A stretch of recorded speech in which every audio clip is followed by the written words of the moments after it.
देवाच्या हातात आहे. कारण आले देवाजीच्या ते कोणाचे? अरे कोरोना नावाचा व्हायरस आला होता. अनेक डॉक्टर होते, अनेक बरेच लोकांनी प्रयत्न केले, बरेच डॉक्टरांनी प्रयत्न केले. चांगल्या एवढे सोडलेला सुद्धा जमलं नाही. पण ऐकून जागड्या, कोरोना पाठवला कुणी? देवानं. माघारी नेला कुणी? देवानं. तुम्हा आम्हाला पाठवलंय कुणी? देवानं. महाराज त्या देवाचं नेमकं नाव घेतल्यानंतर काय होतं? फक्त एकदा हरी म्हणला काय? हरी हरी हरी.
डायरेक्ट मोक्ष मिळतो. काय मिळतो? मोक्ष. कुणाच्या नावाने? हरी हरी हरी. मंत्र हा शिवाचा, म्हणती जे वाचा तया मोक्ष. मोक्ष प्राप्त करून घ्यायचा असेल तर हरीचं स्मरण करावं लागेल. महाराज हरीचं स्मरण केल्यानंतर नेमकं काय होतं? महाराज ऐकून जा. हरीचं स्मरण केल्यानंतर देव आपला समजतो. आणि ज्यानं हरीचं स्मरण केलं, संत सांगतात जो हरीचं स्मरण करतो, जो देवाचं भजन करतो, त्याच्याकरता मी स्वतः प्रार्थना करतो की त्याचं आयुष्य दीर्घायुष्य व्हावं. नवे नवे नामदेव राय स्वतः प्रार्थना करतो.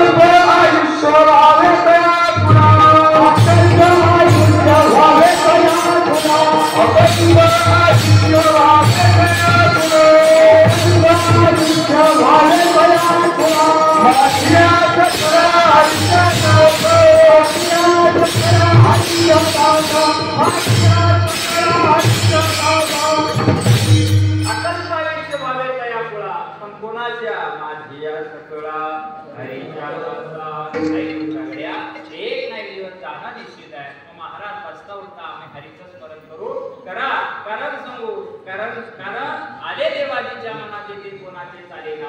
नवे जर देवाच्या मनात आलं तर तो महाभारत घडवू शकतो. आणि जर देवाच्या मनात आलं तर काय होतं? एक उदाहरण सांगून जाईल तुम्हाला. महाभारतामध्ये 18 विश्वसेना देवाची एका बाजूला होती आणि भगवान परमात्मा एका बाजूला होता. भगवान परमात्मा ज्याच्या बाजूला होता त्यांचं नाव काय होतं? पांडव. देव कुणाच्या बाजूने होता? काळकरी कुणाच्या? पांडवांच्या. ऐकून जा. आणि पांडवांचा विरोधी पक्ष कोण होता? कौरवांचा. लक्ष देऊन ऐका. ज्याच्या बाजूने देव असतो ना 5 एक बी मेला नाही आणि 100 एक बी जिवंत राहिला नाही. कारण आले देवाच्या मनात आले की तो काही करू शकतो. महाराज देवाच्या मनात आल्यानंतर तो काही करू शकतो. पण ऐका ना महाराज, या मृत्यू लोकामध्ये आम्हाला पाठवल्यानंतर आम्हाला 2 वर्ग पाहायला मिळतात. पहिला वर्ग आहे तो आस्तिक आहे, दुसरा वर्ग आहे तो नास्तिक आहे. तो महाराज आस्तिक आणि नास्तिकामधला फरक काय? पहिला वर्ग आहे तो आस्तिक आहे, त्याला देव मान्य आहे, आणि तो नास्तिक आहे त्याला देव मान्य नाही. आता इथे बसलेले पैकी बऱ्याच लोकांना देव मान्य असतील, काहींना देव मान्य नसेल. त्याच्याकरता एक समजण्याकरता उदाहरण देतो. तुम्ही एखादी 4 चाकी गाडी घेतली, 4 व्हीलर गाडी घेतली. गाडीमध्ये गाडी घेतल्यानंतर त्या गाडीला टायर असतो. त्या टायरामध्ये काय असते बसलेले हवा. आणि समजा याला कदाचित जाताना तुम्ही जात असताना तर तुमची गाडी पंक्चर झाली, त्याच्यातली हवा निघून गेल्यानंतर आता मला खरं सांगा, इथं बसलाय, फॅन चालू आहे, काही द्या म्हणजे हवा धरायची त्या टायरात भरायची नाही येत भरायला नाही येत दादा. मग हवा बंदण्याकरता आम्हाला काय करावं लागेल? महाराजांचं पंक्चरचं दुकान आहे तिथं आम्हाला जावं लागेल आणि गेल्यानंतर आम्हाला त्या पंक्चरवाल्याला विचारावं लागेल, आमची गाडी पंक्चर झाली, हवा भरून देतोस का? ऐकून जा, या मृत्यू लोकामध्ये हवा तुम्हाला दिसत नाही, पण हवा आहे, पण आपल्याला ती दिसत नाही. मग देव सुद्धा आहे, पण तो आपल्याला दिसत नाही. मग देव म्हणजे नेमकं कोण? ऐकून जा, देव म्हणजे कोण? ज्याच्या हातामध्ये काय आहे? ज्याच्या हातामध्ये हे शरीर दिलंय ना, हे शरीर कधी घेऊन जायचं?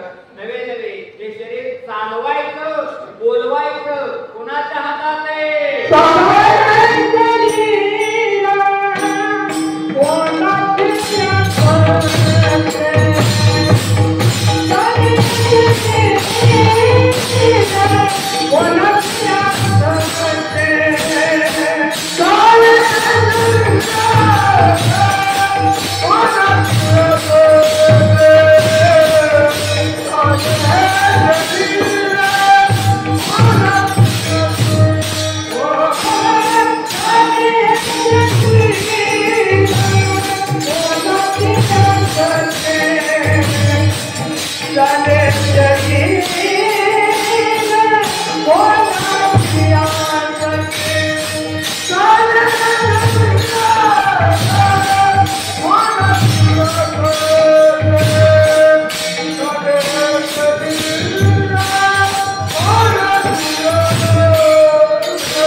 देवाला आमच्यातला काम नेला तरी काही हरकत नाही. कारण या मृत्यू लोकांमध्ये आम्ही भरपूर माणसं जोडली. ऐकून जा, माणसं जरी जोडली ना आणि कुटुंब जरी जोडलं ना, तर शेवटच्या क्षणाला कोणीही कामाला येत नाही.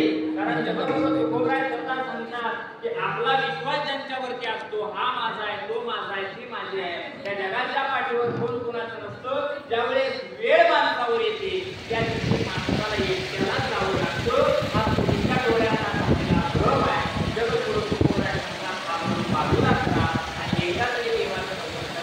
कारण तुमच्या डोळ्यांना तो भ्रम झालाय, हा माझा आहे, तो माझा आहे, ती माझी आहे. त्या जगाच्या पाठीवर कोण कुणाचं नाही. कारण तुकोबराय सांगतात शेवट तुम्हाला एकटंच जावं लागणार आहे, अभंगाचं शेवटचं.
जगाच्या पाठीवर कोण कोणाच्या कामाला येत नसतं गड्या.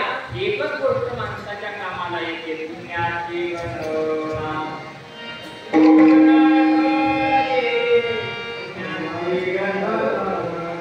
फक्त आणि फक्त ज्यावेळेस या मृत्यू लोकातून आपल्याला वरती जावं लागलं, त्यावेळेस आपली फाईल चेक केली जाते आणि आपल्या फाईलमध्ये किती पुण्य केलं, किती पाप केलं याची गणना केली जाते. याच्याकरता आम्हाला काय करावं लागलं? तुम्हाला एकच करावं लागलं. ऐकून जा, तुमच्या डोळ्याला भ्रम झालाय, हा माझा आहे, तो माझा आहे. लक्ष देऊ नाही का? काही लोक आम्ही आता कीर्तनाला गेल्यानंतर काही लोक माझ्या समोर येतात, म्हणतात महाराज इथं उभा राहिलाय ना, इथं उभा राहिल्यापासून खालच्या बाबळीपर्यंत हे सगळं कुणाचं आहे? कुणाचं आहे? हे सगळं कुणाचं आहे? पण ज्या जमिनीवर उभा राहून तो म्हणत असतो ना, ती जमीन हसते आणि ती जमीन म्हणते येडा झाला का काय? अरे वेड्या, ही जमीन मी कुणाची होत नाही, कारण तुझ्या अगोदर तुझा बाप होता, तुझ्या अगोदर तुझा आजा होता, नवे नवे तुझा पंजा तुझा गेला आणि आता तू म्हणतो माझा आहे.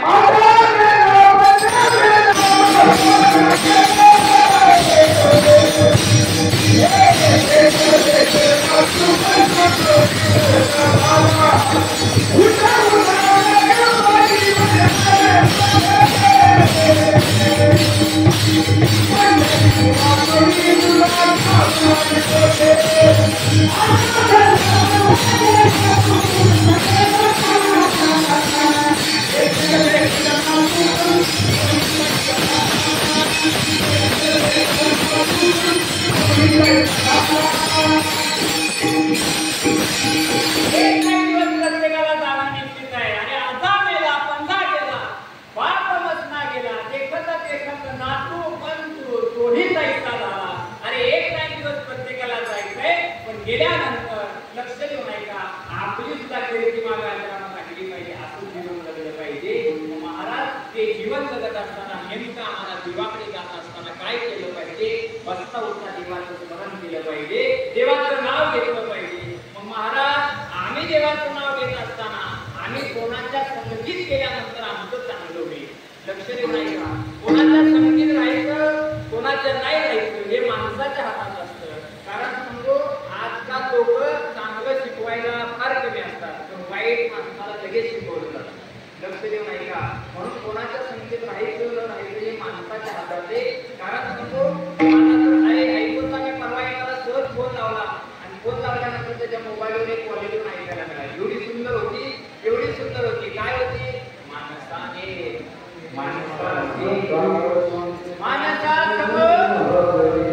ऐकून जा. एवढी सुंदर क्वालिटी ऐकल्यानंतर मी म्हटलं काय क्वालिटी नाही, माणसाने माणसाची माणसासमोर वागणे. एवढी सुंदर क्वालिटी ऐकल्यानंतर मी आमच्या ड्रायव्हरला म्हटलं एवढी सुंदर क्वालिटी लावली. आमचा ड्रायव्हर म्हणला महाराज त्यांनाच सख्या भावाला भरलेला उत्पन्न गाडी आहे. ऐकून जा. या जगाच्या पाठीवर आपण वरून किती परमार्थ करतो, वरून किती चांगले दिसतो याला महत्व नाही. कारण देवाकडे जात असताना देव अंतरीची घेतो ओळी. उदाहरण क्रमांक 1 समजला तुम्हाला. अजामेळ नावाचा एक चरित्र आहे. अजामेळाच्या जीवनामध्ये अजामेळाचा अत्यंत जीव स्वतःच्या पत्नीवर होता. अत्यंत प्रेम करायचा स्वतःच्या पत्नीवर आणि त्या पत्नीपासून त्याला 8 अपत्य प्राप्त झाले आणि 8वा अपत्य पोटात असताना एक साधू आले. साधू आल्यानंतर त्या साधूने सांगितलं, त्या साधूंना दान दिलेल्या साधूला सांगितलं एक काम कर, त्या मुलाचं नाव नारायण ठेव. नारायणचं नाव ठेवलं तर तुझ्या जीवनाचा उद्धार झाल्याशिवाय राहणार नाही. प्रसंगाचा घडला. अजामेळाचं अत्यंत प्रेम स्वतःच्या बायकोवर होतं. बायकोपासून त्याला 8 पुत्र प्राप्त झाले आणि 8व्या मुलाचं नाव काय ठेवलं? नारायण नाव ठेवलं. आणि नारायण जन्माला आल्यानंतर अजामेळ त्याच्यावर नितांत प्रेम करू लागला. डोळ्यात एकदम त्या अजामेळाला खेळवायचा, अजामेळाला खांद्यावर खेळवत असायचा. लहानाचा मोठा अजामेळ झाला. ऐकून जा करूया. प्रसंग असा घडला. अजामेळाचा मुलगा लहानाचा मोठा झाला. लहानाचा मोठा झाल्यानंतर शेवटच्या क्षणाला, आता अजामेळाचा शेवटचा क्षण आला. आता या मृत्यूलोक सोडून त्याला देवाकडे जावं लागणार होतं. पण अजामेळाच्या जीवनात अजामेळ पाप करत होता, अनेक पाप केली होती. मग अजामेळाला न्यायला यमाचे दूत आले आणि यमाचे दूत आल्यानंतर प्रसंग असा घडला. लक्ष देऊन ऐका. यमाचे दूत आल्यानंतर यमाचे दूत दारात उभा राहिले. यमाच्या दूताने सांगितलं, अजामेळा तुझं या मृत्यूरोगाचा कालखंड संपला. आता तुला आम्ही वरती घेऊन जाणार आहे. घेऊन जाणार आहे म्हटल्यानंतर ऐकून जा गड्या, या जगाच्या पाठीवर मृत्यू नावाची गोष्ट अशी आहे की अटळ आहे. एक नाही प्रत्येकाला जाणं निश्चित आहे. आणि मग अजामेळाला वाटतं आता मला हे जग सोडून जावं लागणार आहे. हे जग सोडून जावं लागणार आहे. काय करावं? मग अत्यंत जीव अजामेळाचा स्वतःच्या पोरावर होता, स्वतःच्या लेकरावर होता. अजामेळाला सांगितलं, अरे जायच्या अगोदर माझ्या लेकराला डोळे भरून पाहावं म्हणून अजामेळानं बेबीच्या देठापासून जोरात हाक मारली. आणि हाक कुणाला मारली? ऐकून जा. त्या मुलाचं नाव काय ठेवलं होतं? नारायणाला हाक मारली. आणि अजामेळाला बेबीच्या देठापासून ओरडून अजामेळाला हाक मारली, हे नारायणा. नारायणा कशी हाक मारली? ऐकून ना. बसलेले माझ्या प्रश्नाचं उत्तर द्या. अजामेळाला हाक मारली होती. लक्ष देऊन ऐका. अजामेळाने ज्याच्यासाठी हाक मारली होती त्या नारायण त्याचा मुलगा होता का जगाचा बाप होता? अजामेळाने कोणाला हाक मारली? मुलाला हाक मारली. पण ऐकून जा. मनाच्या भावापासून जर हाक मारली गेली ना तर ती हाक पोराला ऐकायला नाही गेली. पण जगाच्या मालकाचं नाव सुद्धा नारायण आहे. आणि जगाच्या मालकाला जशी हाक मारली गेली आणि ती हाक डायरेक्ट कानावरती जगाच्या मालकाच्या गेली. जगाच्या मालकाला देवाचे दूत पाठवले आणि अजामेळाला वरती घेऊन गेला. यमाच्या दूताच्या ताब्यात जाणारा देव स्वरूपाला प्राप्त झाला. किती वेळा नाव घेतलं? देवाचं नाव किती वेळा घेतलं अजामेळानं? एकदा घेतलं. पण खरं सांगतो, मनापासून घेतलं का चुकून घेतलं? चुकून घेतलं होतं. पण ते नाव इतक्या प्रेमानं घेतलं होतं की त्या पोरावरती जीव असल्यामुळे त्याने एवढ्या प्रेमानं नाव घेतलं की जगाच्या मालकाला वाटलं की माझं नाव घेतलं. म्हणून जगाच्या मालकानं सगळं काम केलं आणि अजामेळाला घ्यायला आला. ऐकून जा गड्या. एकदा देवाचं नाव घेतल्यानंतर डायरेक्ट जगाचा बाप आपल्याला न्यायला येत असेल तर बसता उठता जर आपण भजन केलं तर काय होतं? अरे आयुष्यभर भजन केलं, आयुष्यभर लोकांची सेवा केली, या जगाच्या पाठीवर चांगलं काम केलं ना तर ऐकून जा गड्या. तात्यांनी सुद्धा आपल्या जीवनामध्ये चांगली कामं केली. वडिलांपासून वाडवडिलांपासून चालत आलं होतं. पण ऐकून जा, या समाजाची सेवा मनामध्ये घेतली आणि काय झालं? आज तात्यांना सुद्धा बघितल्यानंतर आनंद वाटत असेल स्वर्गातून. कारण काय? याच्यासाठी केला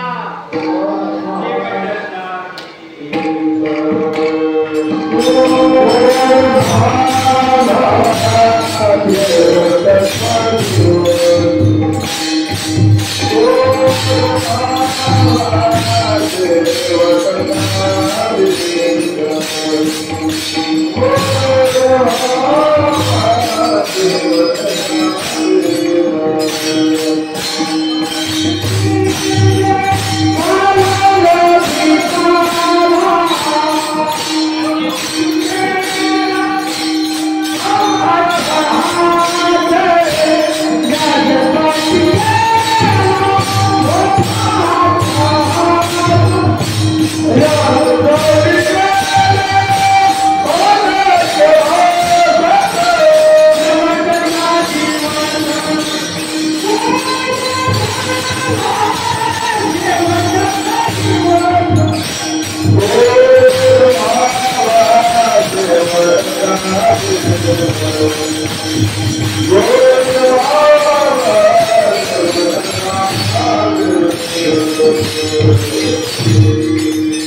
देण्याचा प्रयत्न करायचा.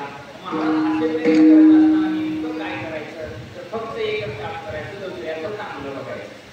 दुसऱ्याचं चांगलं बघायचं ही जर भावना मनामध्ये ठेवली ना तर खरं सांगतो तुम्हाला, एखाद्यानं गाडी घेतली ना काय आपल्या बाबाचं काय करते त्याचं कौतुक करायचं. एवढी सुंदर गाडी घेतली, काय सुंदर गाडी आहे, तुमच्याकडे अजून एखादी गाडी घ्यावी. मी राशी देवाला विनंती करतो की ही गाडी असून तुला अजून एखादी गाडी तुम्ही घ्यावी. असं आपण दुसऱ्याला म्हणतो ना, त्या दिवशी पंढरीतला विठोबा शिवून आपली गाडी तयार करावी. ऐका, कारण सांगू लोकांचं चांगलं बघितल्याशिवाय आपलं चांगलं होत नाही. कारण सांगू या जगाच्या पाठीवर लोकांना आपल्या सुखापेक्षा दुसऱ्याचं सुख पाहावं नाही. कारण सांगून नाही तुम्हाला, हे आत्ताच नाही. ज्या जगद्गुरु तुकोबरायाने या जगाच्या कल्याणासाठी गाथा नावाचा ग्रंथ दान दिला आणि गाथा नावाचा ग्रंथ या जगाच्या कल्याणासाठी दिला. अरे तुकोबरायाने स्वतःचा संसार जाळला आणि संसार जाळलेल्या तुकोबाने या जगताकरता गाथा नावाचा ग्रंथ दान दिला. नवे तुकोबरायांचं प्रमाण आहे, जाळवणे या संसार.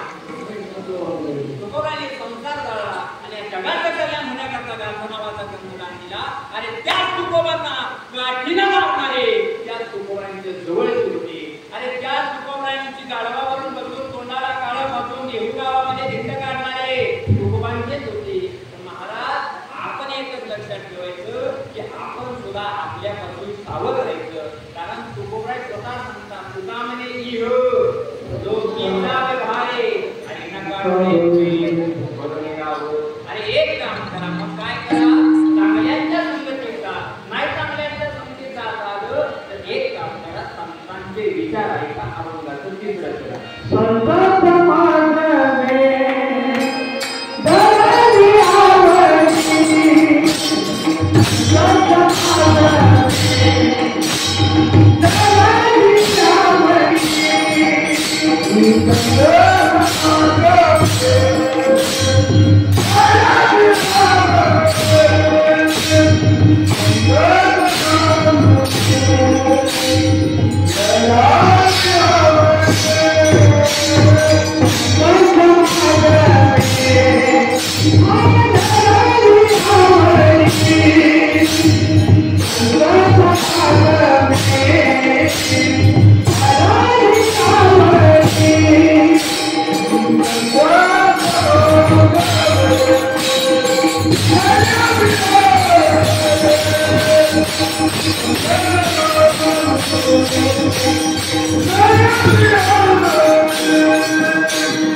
प्रत्येक माणसाला तरी मला माहिती आहे. जर संतांच्या संगतीत आल्यानंतर काय होतं, आरक्षण घडतात, संतांची संगत. अर्ध्या क्षणाला जर संतांच्या संगतीत आला तर माझ्याचा वाल्मिक ऋषी होतो. ऐकूनला आयुष्यभर पाप केलं होतं माझ्या मुलानं, फक्त अर्ध्या क्षणासाठी हे संतांच्या संगतीत आला आणि संतांचा बोध घेतला. ऐकूनला घड्या जगाच्या पापाला सुद्धा काय करावं लागलं, त्या वाल्मिकाने लिहिलेल्या रामायणाप्रमाणे जगाच्या बापाला वागावं लागलं. केले रामायण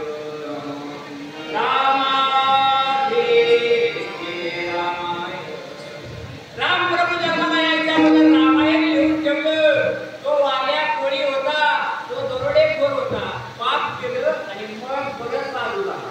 ऐकून जा, तिथं बसलेले बरेच माणसं मला म्हणणार, महाराज आता आम्ही आज तात्यांच्या पुण्यस्मरणाला आलोय, ऐकत होतं आणि आजपासून जर आम्ही बदल करायचा म्हणलं तर आम्हाला देव जवळ गेली का? खरं सांगू, देव वाल्या कोळ्यानं 7 रान बांधलं होतं. किती माणसं मारली होती? हे महुरी एवढा खरा रांधून टाकायला 7 रान भरून पाहिजे एवढी माणसं मारली होती. तरी सुद्धा वाल्याला देवानं जवळ घेतला आणि वाल्मिक ऋषी केला. ऐकून जा गड्या, तुम्ही आम्ही तर कोण आहे ऐकून चिल्लर पाप आहे. काय पाप आहे तुमची आमची शेजाऱ्याला लग्न झाले त्याच्यात जाऊन आपण काढी त्याची बिलकुल पाप केलेली माणसं आपण आहे. आणि आतापर्यंत आपण केला जर देवाचं नाव घेतलं महाराज देव आम्हाला जागा केली का लक्ष देऊ नाही का देव उद्धार केल्याशिवाय राहत नाही. कारण सांगून जाईल तुम्हाला जीवनामध्ये फक्त देवाला एकच गोष्ट चालत नाही, फक्त आणि फक्त दुसऱ्याची घरी निंदा करायची नाही आणि दुसऱ्या घरी वाईट बोलायचं नाही. या दोन गोष्टी देवाला अजिबात आवडत नाही. कारण सांगून जाईल तुम्हाला ऐका जीवनामध्ये आपण कसं होता फक्त एक गोष्ट करायची संकल्प करायचा तुम्ही कधी खोटं बोलणार महाराज खोटं बोलणार नाही एवढा तरी संकल्प केला तर काय होतं तर ऐकून टाकल्या जीवनामध्ये महाभारतामध्ये धर्मराजाने आयुष्यात कधीच खोटं बोलला नव्हता.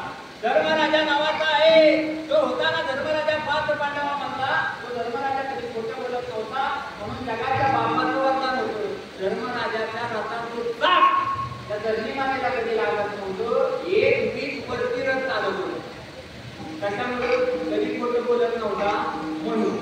ऐकून ना हे जमिनीपासून एक वीज वरती रथ चालायचा पण प्रसंग असा घडला आले देवाजीच्या येथे कोणाचे देवाच्या मनात ह्याच्या रथाचं चाक टिकवायचं देवाने ठरवलं कसं टिकवायचं. मग काय करायचं या महाभारतामध्ये प्रसंग असा घडला सगळ्याला जास्त जहाल लागणारे कोण होते गुरु द्रोणाचार्य होते. कारण तो ज्या गुरुकडे शिकला त्या गुरुच्या विरोधात उभा राहिला तर त्या गुरुला तो जडता कारण गुरु प्रत्येकच विद्या शिकवला असं काय सांगू शकत.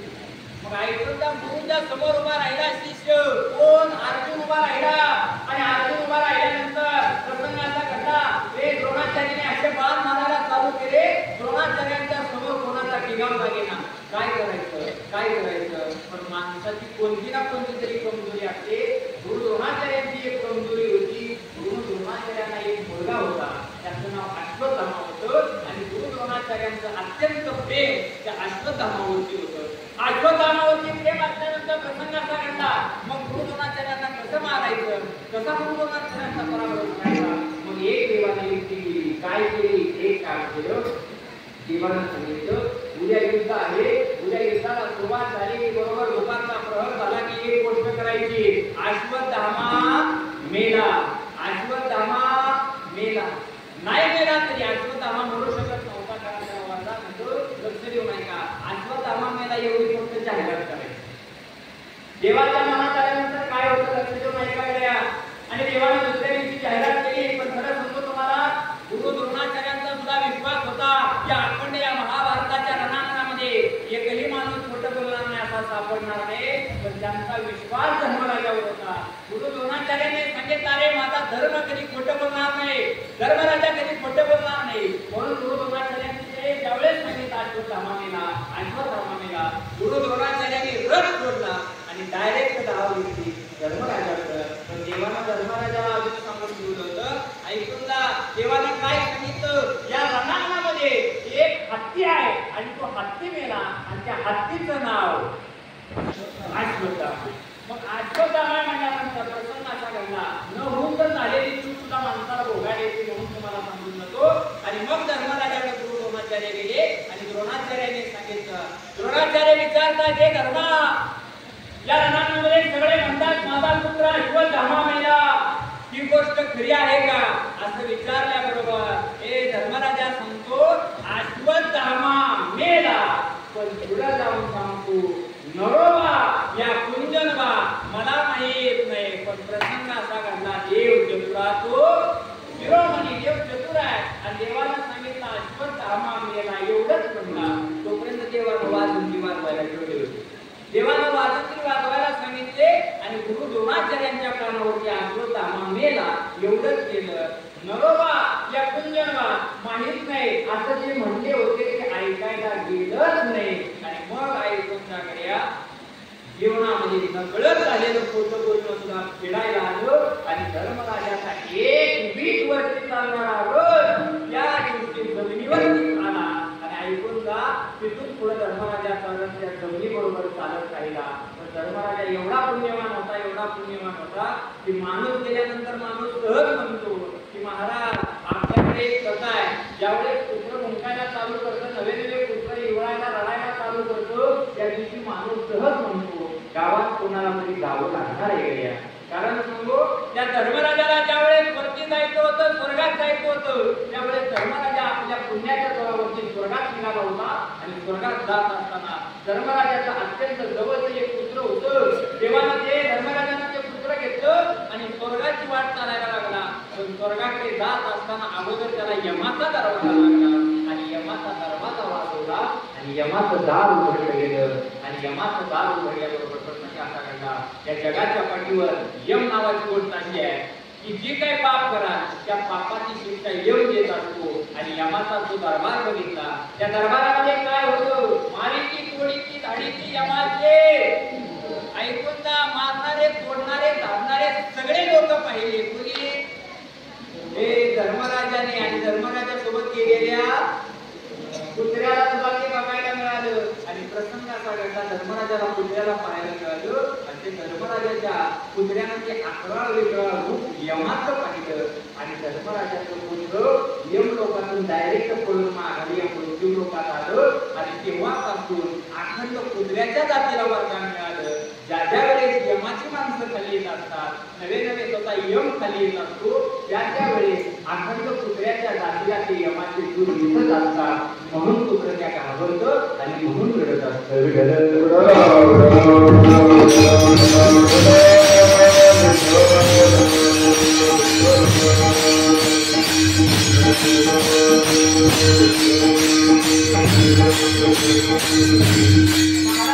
जीवनामध्ये नकळत झालेला पाप सुद्धा धर्मराजाला फेडायला आलं, धर्मराजाला बोलवायला आलं. मग आपण तर पाप करणारी माणसं आहे, मग एक काम करा, काय करा. जगद्गुरु तुकोबराय सांगतात, तुम्हाला जर जीवनाचा टप्पा चढून जायचा असेल तर तुम्हाला पस्तावता क्षणोक्षणाला फक्त देवाचा विचार करावा लागेल. कारण हे शरीर कधी सोडून जाईल सांगता येत नाही. कारण जायाचे शरीर कान्हा गोपीनाथ हे आयुष्यातला कोणता दिवस कधी शेवटचा असेल सांगू शकत नाही. कोण दिवस येईल नाही देहाचा, या देहाचा भरोसा नाही. म्हणून जगद्गुरु तुम्ही आम्हाला हात जोडताय आणि तुकोबराय सांगतात, एक काम करा. काय काम करा? अभंगाचं पहिलं चरण.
इच्छा होती फक्त आणि फक्त काय करत होती क्षणी हाती करावा विचार करावया पार भगवतिंदो ज्ञानेश्वर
माऊली सागरा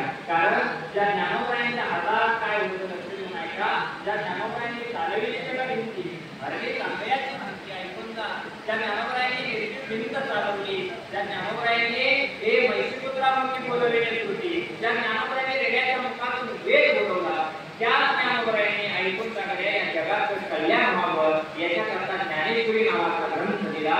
त्या ज्ञानेश्वरी पहिलं वर्णन देवाचं केलं गड्या. ऐकून का? पहिलं वर्णन देवाचं केलं. काय वर्णन आहे? ओम नमोजी वेदाचे ऐका रे गड्या.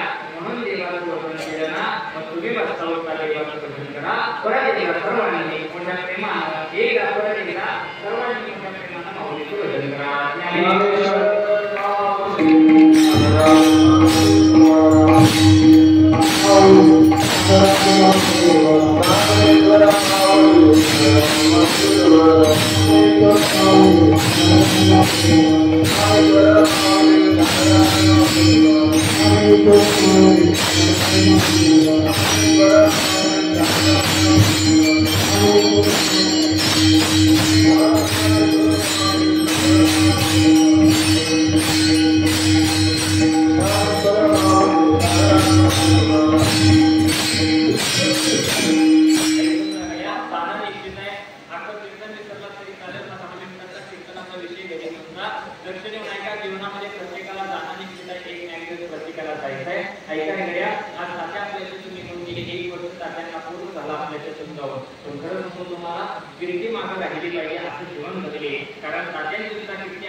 आई वडिलांची सेवा केल्यानंतर जगाचा बाप आपली सेवा करत असतो. पण महाराज या धावत्या युगामध्ये आम्ही आता इथं बसलेल्या व्यक्ती एखाद्या माणसाला उठवलं ना आणि त्या माणसाला जर आम्ही सांगितलं ना, त्या माणसाला जर आम्ही सांगितलं महाराज हे आईविषयी बोला, आईविषयी बोला म्हटल्यानंतर इथं बसलेला प्रत्येक माणूस आईविषयी 10 मिनिटं बोलेल. पण माध्यमातून सांगतो इथं बसलेल्या माणसाला जर सांगितलं ना ऐका ना दादा हे बापाविषयी 5 मिनिटं बोला, त्यावेळेस तो माणूस सांगेल काय बोलायचं त्या बापाविषयी. ऐकायला गेल्या त्या बापाविषयी काय बोलायचं त्यावेळेस तो बाप सांगेल ऐका. कारण सांगू बाप नावाचं माध्यम आम्ही कठोर तयार केलं. बाप नावाचं माध्यम आम्ही काय कठोर तयार केलं. आईनं सांगितलं बाळ्या शाळेत जा नाहीतर तुझा बाप आला ना तुला मारेल. बाळ्या हे बाळ्या खेळायला जाऊ नको, तुझे पप्पा आले ना तुला मारतील रे. हे बाळ्या ऐक ना तुझे पप्पा आले की तुला मारतील. त्या पोराच्या हृदयात गरज तयार होतं अरे बाप फक्त काही मारण्याकरता जन्माला आला का काय रे. खरं सांगू तुम्हाला बाप नावाचं माध्यम असायला. अरे प्रत्येकानं आईचं कौतुक केलं. अरे सानी गोटीने तुला श्यामची आई दिली रे पण श्यामचा बाप नाही दिला. कारण सांगू बाप नावाचं माध्यम आहे ना त्या बापाला ते पात्र वटवावं लागतं रे गड्या. बाप नावाचं माध्यम प्रत्येकानं लक्षात ठेवा. आयुष्यात आपल्या बाप काय करतो इथं बसलेल्या माझी विनंती आहे जर बाप नावाचं माध्यम कोणाला जर बघायचं असेल ना तर रात्रीच्या 2 वाजता बापाच्या खोलीत जा. झोपलेला असेल तुमचा बाप त्या बापाच्या खोलीत गेला तर त्या बापाच्या खोलीत ती लाईट लावा आणि लाईट लावल्यानंतर बनेलवर झोपलेला तुमचा बाप तुम्हाला बघायला मिळते. आणि एकदा डोळे भरून त्या बापाला पाहिजे ना त्या बापाच्या अंगावरचं बनेल फाटते रे. 150-200 रुपयाला बनेल मिळते रे. पण खरं सांगू त्या बनेलचे छिद्र म्हणजे आपल्या आयुष्याचे छिद्र मजवता त्याच्या बनेलला किती छिद्र पडले ऐका ना तरी त्याला. खरं सांगू तुम्हाला ऐका रे बाप नावाचं माध्यम असं आहे. बाप नावाचं माध्यम असं आहे की एका गेलेला बाप घरी मिळत नाही. म्हणून तुमच्या घरात जात असेल तर रात्री गेलात ना तर त्या बापाच्या पायावरती चादर बाजूला करा आणि चादर जर बाजूला गेलीत ना तर त्या बापाच्या पायाला पडलेल्या चिरा बघा रे. आपल्या आयुष्याच्या काही घाम उगवता त्याच्या पायाला कधी चिरा पडल्या नाही तर त्याला कळालं. अरे ज्यावेळेस रामाला वनवास झाला त्यावेळेस सगळे म्हणाले कौशल्याला सांगितलं राम राम करून मी मरेल रे. पण खरं सांगू त्याच रामाचे वडील दशरथ राजा होते. त्या दशरथांना सांगितलं हे रामा नको जाऊ वनवासाला रे तुझ्या विना नाही राहणार मी. ऐकून ना जगाचा बाप होता राम करू पण जगाच्या बापाला सुद्धा मरावं लागलं आणि जगाच्या बापाला सुद्धा स्वतःचा मुलगा निघून गेल्यानंतर राम राम राम करून स्वतःचा प्राण सोडून गेला ना. ऐकून झाले वेळ्या तो दशरथ कितीतरी आपण लक्षात ठेवला पाहिजे. प्रत्येकाने लेकीचं कौतुक केलं यशोदेचं कौतुक केलं पण माझा पण काय वाचला पाहिजे. याच्याकरता त्या टोपलीमध्ये भगवान श्रीकृष्णाला घेतलं आणि डोक्यावरून यमुनेचं पाणी नाकात तोंडात जाईपर्यंत त्या यमुनेचा प्रवास केला. तो बाप सुद्धा कुठेतरी आपण लक्षात ठेवला पाहिजे वेगळ्या. बाप नावाचं माध्यम आपण सहज करतो. बाप काय करतो आपल्याकरता पोरांना 5 रुपये मागितले की स्वतःच्या पर्समध्ये 5 रुपये काढून लगेच देणारी आई प्रत्येकाला दिसते. पण त्याच लेकराचं शिक्षण पूर्ण व्हावं याच्याकरता स्वतःची शेती घाण ठेवतो आणि 2-2 लाख रुपयाची बॅग घेऊन कॉलेजच्या ऍडमिशनसाठी उभा राहतो ना तो तुमच्या आमच्या जीवनातला बाप आहे. आयुष्याचा गेलेला बाप सांभाळा. या कुटुंबातला बाप निघून गेलाय. अरे त्या कुटुंबाचा बाप निघून गेला विचाराच्या म्हणून दिला की हे आतापर्यंत बाहेर गेल्यानंतर माघारी आलीच का नाही. व्हॉट्सअपला मेसेज येत होता फोन येत होता पण खरं सांगू आता प्रत्येकाचा फोन येतो रे पण त्यात माझ्या वडिलांचा फोन येत नाही. ऐकायला गेल्या बाप नावाचं माध्यम जोपर्यंत लेकीला माहेर जिवंत आहे. खरं सांगू माहेरात बाप जिवंत आहे ना तोपर्यंत लेकीला माहेर आहे. ज्या दिवशी माहेराचा बाप म्हणून जातो ना त्या दिवशी लेकीचं माहेर समजून जातं. बाप काय करतो तिथं बघायचं असेल ना तर एखाद्याला खिशाचा पेन मागून बघा. 5 रुपयाचा पेन घेताना माणूस त्या पेनाचं टोपण काढतो आणि पेन पुढं करतो. त्या टोपणाच्या आधीनं पेन माघारी मिळेल.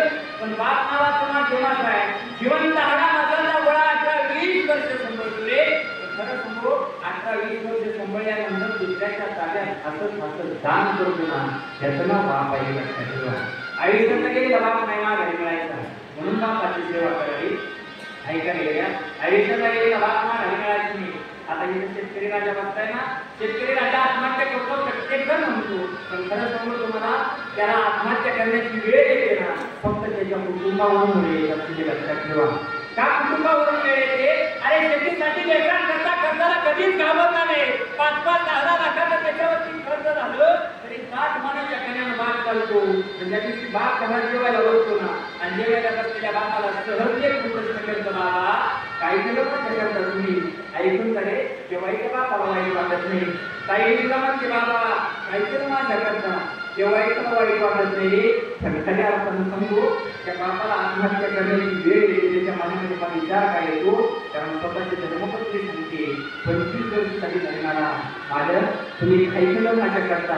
हा प्रश्न त्या दिवशी स्वतःची धर्मपत्नी नवऱ्याला विचारते ना त्या दिवशी तो सांगतो अरे सगळं कोणा करता ऐका रे रात्रंदिवस पळापळ कोणा करता यांच्या करता. आणि आज जर मला हे प्रश्न असे करत असतील ना त्या दिवशी त्याच्या मनामध्ये विचार येतो जगण्यात काही अर्थ नाही रे गड्या. म्हणून तुम्हाला सांगितलं तो बसता उठता फक्त चांगलं बोलत जा आधार द्यायचा.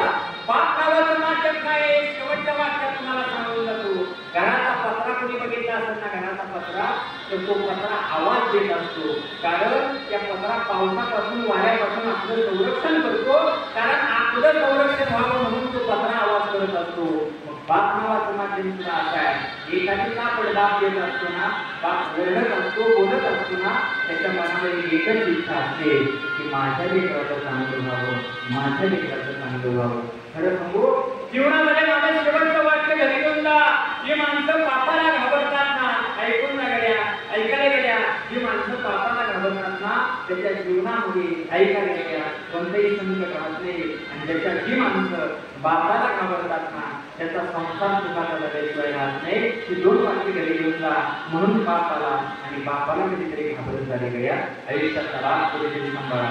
कधीतरी बापाकडे गेलात ना आज घरी गेलात ना म्हातारा झालेला असल्या बाप बापाला कडकडून पिंकी मागा आम्हाला आणि सांगा बाबा झालं गेलं चुकलं माझं. खरं सांगू की मिठी तुम्हाला नाही दिसायची पडत. आज बरेच पोर आहे त्या मिठीची अपेक्षा करतायत की मिठी मिळाली नाही मिळू शकणार तुम्हाला ती मिठी.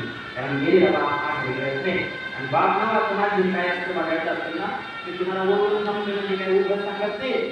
ते ऐकून का माझं वय 25 आहे पण खरं सांगू तुम्हाला ते आई आणि बाप केल्यानंतर काय दुःख असतं ना हे सगळं भोगलेला मानवाचं लेकर पाहताना तुम्ही वाटत या लेकरामध्ये कोणाचा बाप गेलाय कोणाची आई गेली कोणाला आई नाही कोणाला बापही नाही रे गड्या. अशा लेकरांना सांभाळणे करत असतो. त्यावेळेस ते लेकर घेऊन येतो ना त्यावेळेस त्या लेकराला सांगतो हे गड्या मोठा महाराज झालेच ना मोठा महाराज झाला तर चांगल्या गावाला तुम्ही कीर्तन घेतली आणि जर मग असा हे झाला तर लोक तुझी वाट बघत वाटते. तर ते एक सांगतो महाराज सगळं तुम्ही द्यावं पण ज्या दिवशी मात्र एका हात फुटतो ना आणि मुखाच्या दिशेने नेला मला म्हणजे वडिलांच्या आठवणी देऊ. कपडे धुवायला घेतले की त्या कपड्याला साबण लावायला लावलं की मला माझ्या बापाच्या आठवणी देऊ. ऐकून जागे आयुष्यात गेलेला बाप हा घरी मिळत नाही गेली आई मा घरी मिळत नाही. म्हणून आई बापाचा सांभाळ करा. 2 हात तिथं मस्त तुमच्या पायावरती टेकवतो. माझ्या तात्यांच्या पुण्यस्मरणानिमित्त तुम्ही मला इथं बोलवलंय ना आजचं कीर्तन विसरला तरी चालेल एवढा संदेश घरी घेऊन जा. आई वडिलांची सेवा करा. कारण सांगू बापूने या आठवडी विधानसभेची सेवा केली आणि सेवा केल्यानंतर पोराच्याही मनात आलं सेवा करावी आणि पोरानं सुद्धा सेवा चालू केली की कुणाच्याही पदरात पडत नाही. माझ्या वडिलांची विराची का सेवा तुझी चरण सेवा पांडुरंगा वाडवडिलांपासून पुण्याने असते ऐकायला गेल्या. म्हणून तुम्हाला विनंती करतो की आयुष्यात आई बापाचा सांभाळ करा. एवढी विनंती माझी घरी घेऊन जा.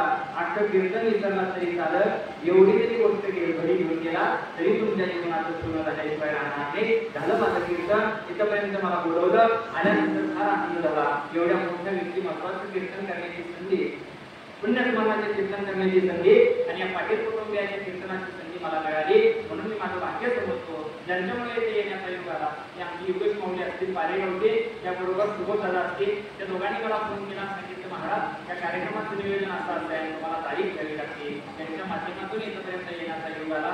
ऐकायला गेल्या सर्वांच्या चरणाला स्पर्श करतो. इथं बसलेला प्रत्येक माणूस माझ्या ओळखीचा आहे. प्रत्येक माणसाचं माझ्यावरती प्रेम आहे माझ्यापेक्षा जास्त या लेकरांवरती प्रेम आहे. ऐकायला गेल्या सर्वांच्या चरणाला स्पर्श करतो ऐका आणि एकदम माझ्या वाणीला पूर्णविराम देतो. आजच्या कीर्तनातून फक्त एकच गोष्ट घरी घेऊन जा फक्त आणि फक्त माय बापाचा सांभाळ करा. कारण स्वामी तिने जगाचा आई विना भिकारी. स्वामी तिने जगाचा जगाच्या मालकाला सुद्धा आईचं पुण्य मिळालं नाही आईचं प्रेम मिळालं नाही. म्हणून तुम्ही आणि भाग्यवाने तुमच्या जीवनात आईचं पुण्य बापाचं पुण्य आई वडिलांची सेवा करा. झालं कीर्तन त्याचबरोबर कीर्तनाला उपस्थित असणारे महाराष्ट्रातील प्रसिद्ध गायनाचार्य आमच्या वारकरी शिक्षण संस्थेचे अध्यापक विजय महाराज चव्हाण असतील. त्याचबरोबर आमच्या वारकरी शिक्षण संस्थेचे आचार्य श्रीकांत महाराज बरोबर असतील. त्याचबरोबर आमच्या वारकरी शिक्षण संस्थेचे अध्यापक रणधीर महाराज असतील, आमच्या वारकरी शिक्षण संस्थेचे सर्व विद्यार्थी त्यांची सुंदर अशी साऊंड सिस्टीम आहे, ती मला वाटते विचार जात असतील, त्यांचंही थोडं दर्शन घेऊ शकतो. त्याचबरोबर आपल्या भागाची त्यांनी मनापासून ज्या विधान परिषदेची सेवा केली, वडिलांपासून त्यांच्याही घरामध्ये जनतेची सेवा आहे. वडिलांची इच्छा होती समाजाचं कल्याण व्हावं, त्यांची इच्छा आहे समाजाचं कल्याण व्हावं आणि त्यांच्याच पावलावरती पाऊल टाकून आता त्यांचं नेतृत्व सुद्धा या समाजाची कल्याण व्हावं या इच्छेकरता धडपड करणारे आपल्या खानापूर आटपाडी विधानसभेचे माजी आमदार आमचे सदाभाऊ असतील, भाऊबाई कीर्तनराव उपस्थित आहेत, त्यांचंही या भारतीय शिक्षण संस्थेचे त्याचबरोबर जे शिक्षक असतील सगळे आज इथं प्रति महाराष्ट्री आहेत. सर्वांच्या चरणाला स्पर्श करतो, वाणीला इथंच पूर्ण विराम देतो. ज्याच्यामुळं हा कीर्तनकार तयार झाला नवे नवे आणि त्याच्यामुळं या महाराष्ट्रामध्ये अनेक कीर्तनकार व्हावे, स्वतःचा मुलगा कीर्तनकार झाला आणि गोरगरीब विद्यार्थ्यांना कीर्तनकार व्हावं, गायन करता यावं, भगवान वाजवता यावा आणि या समाजाची सेवा करता यावी याच्याकरता ज्यांच्यामुळे मी तयार झालो आणि त्यांनी या वारकरी शिक्षण संस्थेची स्थापना केली. ते या पांडुरंग वारकरी शिक्षण संस्थेचे संस्थापक असणारे आमचे वडील आर्थिक उपस्थित आहेत. आणि त्यांनी आज या कीर्तनाचं नवीन प्रस्तुत केलं ते आमच्या वारकरी त्यांच्या जन्माला थोडा स्पर्श, वाणीला पूर्ण विराम, त्याच्यानंतर फुलाचा अभंग होईपर्यंत प्रत्येकाला फुलं वाटा आणि फुलं वाटल्यानंतर प्रत्येक गोष्टी करा. विठ्ठल जय